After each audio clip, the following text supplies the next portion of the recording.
అందరికీ నమస్కారం. భక్తి శ్లోకం ఛానల్కి స్వాగతం. ముందుగా ఈ వీడియోకి ఒక లైక్ చేసి మన ఛానల్ని సబ్స్క్రైబ్ చేసుకోండి. ఈ నెల ఏప్రిల్ 17వ తేదీన శుక్రవారం నాడు చైత్ర అమావాస్య ఏర్పడింది. శుక్రవారం రోజున అమావాస్య వస్తే ఆ అమావాస్యకు చాలా విశిష్టత ఉంటుంది. శుక్రవారంతో కలిసి వచ్చిన అమావాస్య రోజున ఏ పరిహారం చేసినా, ఎలాంటి పూజలు చేసినా కోటి రెట్ల పుణ్య ఫలితాన్ని ఇస్తాయి. కాబట్టి ఇటువంటి శక్తివంతమైన చైత్ర అమావాస్య నాడు కొన్ని నియమాలను పాటించడం ద్వారా కుటుంబం అంతా సుఖ సంతోషాలతో జీవించవచ్చు. చైత్ర అమావాస్య రోజున ఎలాంటి నియమాలను పాటించాలి, ఏ పరిహారాలను పాటించాలి అనే విషయాల గురించి ఈ వీడియోలో తెలుసుకుందాం. ముందుగా ఈ వీడియోకి ఒక లైక్ చేసి మన ఛానల్ని సబ్స్క్రైబ్ చేసుకోండి. ఏప్రిల్ 17 శుక్రవారం నాడు అతిపెద్ద అమావాస్య రాబోతుంది. ఈ అమావాస్య శుక్రవారంతో కలిసి వచ్చింది కనుక దీనినే శుక్ర అమావాస్య అని అంటారు. ఈ శుక్ర అమావాస్య చాలా శక్తివంతమైనది.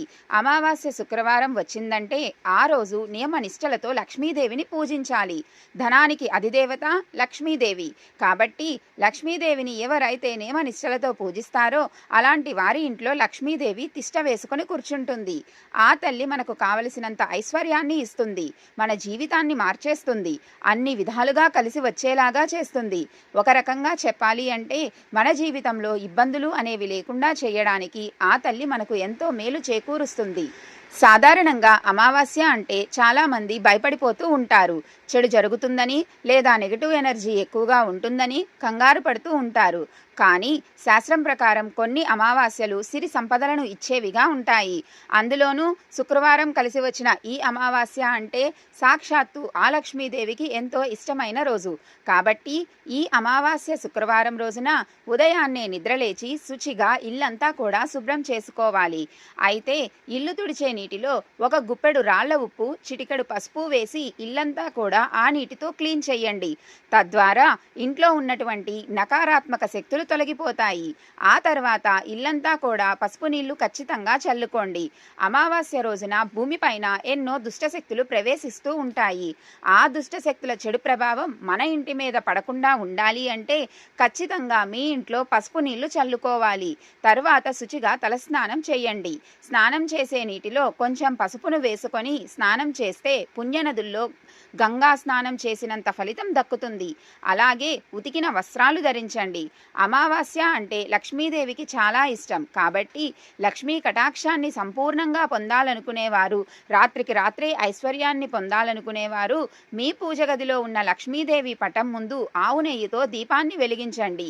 లక్ష్మీదేవి కటాక్షం కలుగుతుంది, తిరుగులేని ఐశ్వర్యాన్ని పొందుతారు. అమావాస్య రోజున ఎవరైతే ఇంట్లో పూజ చేస్తారో అలాంటి ఇళ్లల్లోకి పుష్కలంగా డబ్బు చేరుతుంది. అమావాస్య రోజున చేసే పూజలకు రెట్టింపు పుణ్య ఫలితం లభిస్తుంది. ఈ చైత్ర అమావాస్య రోజున ఉదయం స్నానం చేసిన తర్వాత తులసి మొక్క దగ్గర ఒక చిన్న దీపం వెలిగించి తులసి మాతకు నమస్కారం చేసుకుంటే మీ కుటుంబానికి సకల ఐశ్వర్యాలు కలుగుతాయి. మీ ఇంటికి ఉన్న కటిక పేదరికం తొలగిపోయి విశేషమైన ధనలాభం సిద్ధిస్తుంది. తరువాత లక్ష్మీదేవి చిత్రపటాన్ని తెలుపు రంగు లేదా ఎరుపు రంగు పూలతో అలంకరించి ధూప దీప నైవేద్యాలతో పూజించండి. ఆడంబరంగా కాకుండా మీ దగ్గర ఉన్న అంటే మీ యొక్క శక్తి కొలది దీపం పెట్టడం, చిన్న బెల్లం ముక్కను నైవేద్యంగా పెట్టడం, లేదంటే 2 అరటి పండ్లను ప్రసాదంగా పెట్టండి. లేదా చక్కెర పొంగలిని లక్ష్మీ అమ్మవారికి నైవేద్యంగా పెట్టండి. తరువాత లక్ష్మీ అష్టోత్తర శతనామవాలి, శ్రీ సూక్తం, కనకదార స్తోత్రాలను పఠించండి. ఇవేమీ మాకు చదవడం రాదు అనుకున్నవారు ఓం శ్రీ మహాలక్ష్మియే నమః అనే మంత్రాన్ని 11 సార్లు లేదా 108 సార్లు జపించండి. ఇంట్లో ఇలా సింపుల్గా పూజ చేసుకుంటే సరిపోతుంది. ఇక విశేషంగా ఈ అమావాస్య రోజున మీ ఇంటి గుమ్మానికి గుమ్మడికాయను కట్టుకోండి. అమావాస్య రోజున గుమ్మడికాయను కడితే మీ ఇంట్లోకి లక్ష్మీదేవి అడుగు పెడుతుంది. మీ ఇంటికి ఉన్న నరదిష్టి దోషాలన్నీ తొలగిపోతాయి. మీ ఇల్లంతా అష్టైశ్వర్యాలతో నిండిపోతుంది. ఇక గుమ్మడికాయను కట్టలేని వారు ఇంటి గుమ్మానికి కలబంద మొక్కను వేలాడదీయండి. లేదా ఇంటి గుమ్మానికి నిమ్మకాయలను కట్టండి. గుమ్మడికాయను కానీ, కలబంద మొక్కను కానీ, నిమ్మకాయలను కానీ ఏదో ఒక వస్తువును ఇంటి గుమ్మానికి కట్టుకోండి. ఈ సంవత్సరం అంతా మీ ఇంట్లో ఎలాంటి సమస్యలు లేకుండా 7 తరాలు ఐశ్వర్యం మీ ఇంటికి కలుగుతుంది. ఈ అమావాస్య రోజున ఏది చేసినా చెయ్యకపోయినా ప్రతి ఒక్కరూ రాళ్ల ఉప్పుతో దిష్టి తీసుకోండి. అమావాస్య రోజున ఉప్పుతో దిష్టి తీసుకుంటే నరదిష్టి సమస్యలన్నీ తొలగిపోయి మీ జాతకంలో విపరీతమైన అదృష్టం కలిసి వస్తుంది. అలాగే అమావాస్య రోజున ప్రతి ఒక్కరూ ఎడమకాలికి నల్లదారం నల్లదారాన్ని కట్టుకోండి. అమావాస్య నాడు నల్లదారం కట్టుకుంటే కుబేర ధనయోగం కలుగుతుంది. మీరు చేసే పనుల్లో ఎలాంటి ఆటంకాలు ఏర్పడకుండా ప్రతి పనిలో విజయాలు సాధిస్తారు. అమావాస్య రోజున తప్పనిసరిగా తలస్నానం చెయ్యాలి. ఈ రోజున తలస్నానం చెయ్యకపోతే మిమ్మల్ని దురదృష్టం వెంటాడుతుంది. అయితే ఈ అమావాస్య రోజున పొరపాటున కూడా తలకు నూనె రాయకూడదు. అలా చేస్తే మీ ఆయుష్ తగ్గిపోతుంది. ఎవరైతే కటిక పేదరికంతో ఇబ్బంది పడుతున్నారో, అప్పుల సమస్యలతో బాధపడుతున్నారో అలాంటి వారు ఈ అమావాస్య రోజున ఉదయం స్నానం చేసి మీ పూజ గది ముందు కూర్చొని ఓం లక్ష్మీదేవ్యై నమః అనే మంత్రాన్ని 108 సార్లు జపించండి. లక్ష్మీదేవి ఆశీర్వాదంతో మీకున్న డబ్బు సమస్యలన్నీ క్షణాల్లో తీరిపోతాయి. అన్నిటికన్నా ముఖ్యంగా ఈ అమావాస్య రోజున రావి చెట్టుకు నీళ్లు పోసి రావి చెట్టు కింద దీపం వెలిగిస్తే ఈ సంవత్సరం మొత్తం విష్ణుమూర్తి అనుగ్రహంతో, లక్ష్మీదేవి ఆశీర్వాదంతో విశేషమైన ధనలాభం కలుగుతుంది. ఈ శక్తివంతమైన పరిహారాన్ని పాటిస్తే మీ ఇంట్లో డబ్బు సమస్యలు ఏర్పడకుండా ఉంటాయి. లక్ష్మీదేవికి ఎరుపు రంగు వస్త్రం అంటే చాలా ఇష్టం. కాబట్టి ఈ అమావాస్య రోజున మీ బీరువాలో ఒక ఎరుపు రంగు వస్త్రాన్ని పెట్టుకోండి. మీ ఇంటి ఆదాయం రెట్టింపు అవుతుంది. మీ ఇంట్లో విష్ణుమూర్తి విగ్రహం ఉన్నా, లేదా లక్ష్మీదేవి విగ్రహం ఉన్నా, లేదా శ్రీకృష్ణుని విగ్రహం ఉన్నా సరే, ఈ చైత్ర అమావాస్య రోజున ఈ దేవుని విగ్రహాలకు నీటితో అభిషేకం చెయ్యండి. మీ కుటుంబానికి మొత్తం అఖండ రాజయోగం కలుగుతుంది. అమావాస్య రోజున గోవుని పూజిస్తే చాలా మంచిది. ముఖ్యంగా గోమాతకు 3 ప్రదక్షిణాలు చేస్తే 3,000,000 దేవతల ఆశీర్వాదం వెంటనే లభిస్తుంది. అలాగే గోమాతకు ఆహారాన్ని తినిపిస్తే కటిక పేదవాడైనా సరే ధనవంతులు అవ్వక తప్పదు. ఈ అమావాస్య రోజున తప్పనిసరిగా మీ ఇల్లంతా సాంబ్రాణి పొగను వెయ్యండి. మీ ఇంట్లో ఉన్న దుష్టశక్తులన్నీ బయటకు వెళ్ళిపోయి మీ ఇంట్లోకి దైవశక్తులు ప్రవేశిస్తాయి. అమావాస్య రోజున మూగ జీవులకు ఆహారాన్ని తినిపిస్తే చాలా మంచిది. ముఖ్యంగా చీమలకు పంచదారను వేస్తే కుటుంబంలో ఉన్న కష్టాలన్నీ తొలగిపోతాయి. అలాగే కాకికి ఆహారాన్ని తినిపిస్తే అప్పుల సమస్యలు తీరిపోతాయి. అలాగే వీధి కుక్కలకు ఆహారాన్ని తినిపిస్తే జాతకంలో ఉన్న గ్రహదోషాలన్నీ తొలగిపోతాయి. అలాగే పావురాలకు బియ్యం గింజలను వేస్తే లక్ష్మీ కటాక్షాన్ని సులభంగా పొందవచ్చు. అమావాస్య రోజున జమ్మి చెట్టును నాటితే సకల పాపాలన్నీ తొలగిపోతాయి. అమావాస్య నాడు గడ్డం తీసుకోవడం, జుట్టు కత్తిరించుకోవడం, గోళ్లు కత్తిరించడం అస్సలు చెయ్యరాదు. అలా చేస్తే జీవితాంతం మిమ్మల్ని దరిద్రం వెంటాడుతుంది. ఇక వివాహ సమస్యలతో ఇబ్బంది పడేవారు ఈ అమావాస్య రోజున అరటి చెట్టుకు నీళ్లు పోసి ప్రదక్షిణాలు చేస్తే మంచి వివాహ సంబంధం కుదురుతుంది.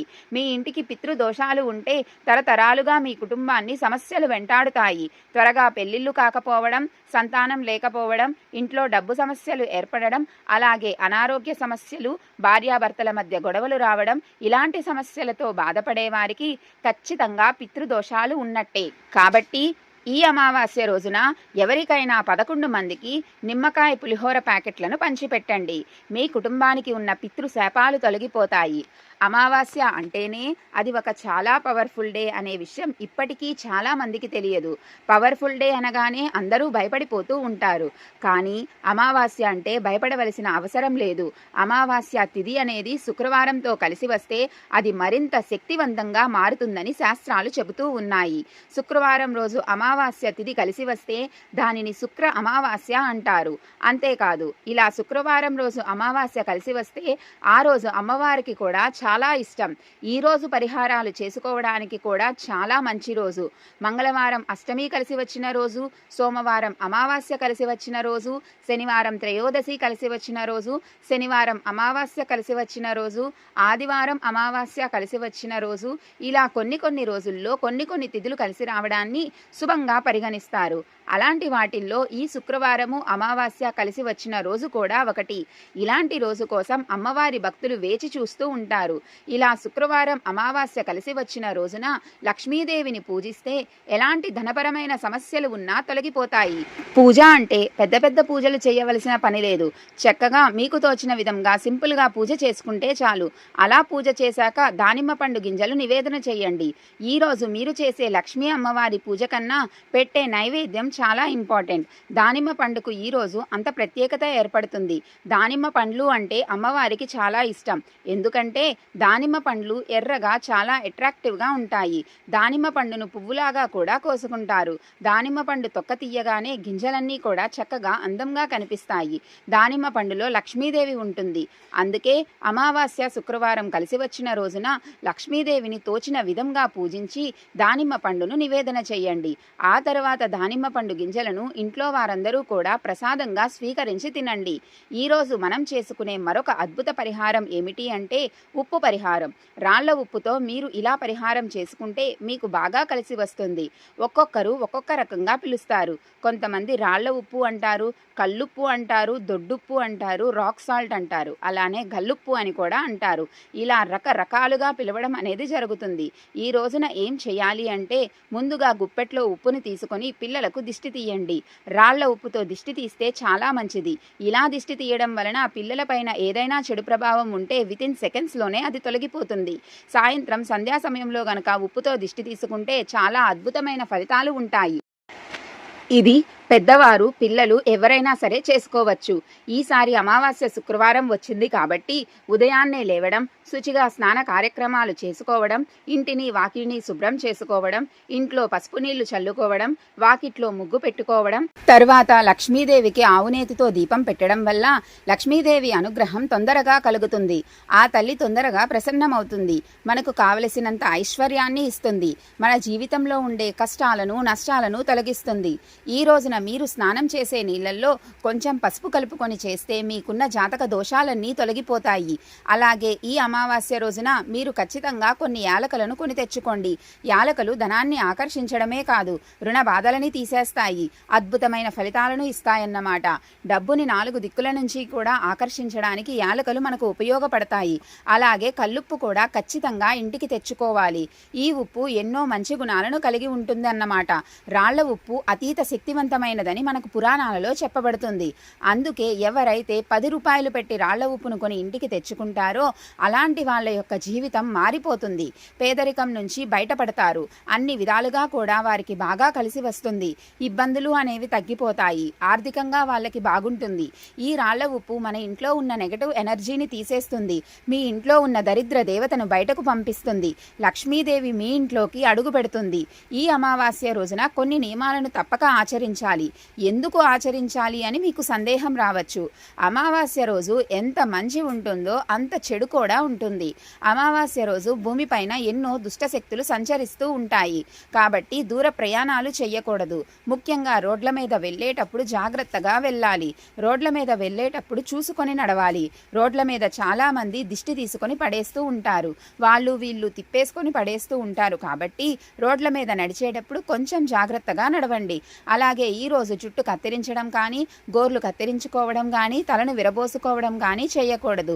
స్త్రీలు ముఖ్యంగా ఈ రోజు ఇంట్లో కంటతడి పెట్టడం కానీ, పాలు, పెరుగు, కందిపప్పు, చింతపండు ఎవ్వరికీ దానం చేయకూడదు.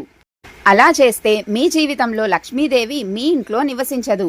మీ జీవితంలో తీరని కష్టాలు ఏర్పడతాయి, సమస్యలు ఏర్పడతాయి, చాలా బాధపడతారు. మీ లైఫ్ అంతా కూడా కష్టాల బారిన పడతారు. ఇవి దానం చేయకూడదు, బదులుగా కూడా ఇవ్వకూడదు, అప్పుగా కూడా ఇవ్వకూడదు. శుక్ర అమావాస్య కాబట్టి ఇంట్లో లక్ష్మీదేవిని నియమ నిష్టలతో పూజించుకుంటూ ఈ చిన్న చిన్న పరిహారాలు చేసుకుంటే లక్ష్మీదేవి మీ ఇంట్లోనే కొలువు తీరుతుంది. మీకు ఐశ్వర్యాన్ని ఇస్తుంది, అభివృద్ధిని ఇస్తుంది. మీ జీవితంలో ఉండే నష్టాలను కష్టాలను తొలగిస్తుంది అని మనకు పురాణాల్లో చెప్పబడింది. మీకు ఈ వీడియో నచ్చిందా? అయితే ఈ వీడియోకి ఒక లైక్ చేసి మన భక్తి శ్లోకం ఛానల్ని సబ్స్క్రైబ్ చేసుకోండి. మరొక మంచి వీడియోతో మళ్ళీ కలుద్దాం. సర్వేజనా సుఖినో భవంతు. లైక్, షేర్ అండ్ సబ్స్క్రైబ్ భక్తి శ్లోకం.